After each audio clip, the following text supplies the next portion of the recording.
नजर डालेंगे खेलों के मैदान की तरफ।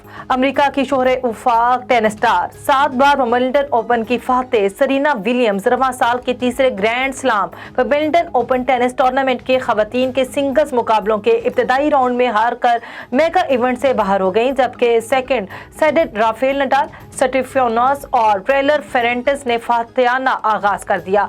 साल के तीसरे grand slam Wimbledon open tennis के दिलचस्प मुकाबले इंग्लैंड के दारुल हुकूमत लंदन में जारी है।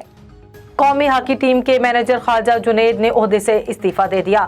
सदर PHF को अपने फैसले से आगाह कर दिया। तफसीलात के मुताबिक कौमी हॉकी टीम के मैनेजर ख्वाजा जुनैद ने कहा कि एशिया कप में जाने से पहले भी सदर PHF को बता दिया था कि मेरा ज़्यादा तजुर्बा फील्ड का है, इसलिए ओहदा मजीद नहीं रखना चाहता।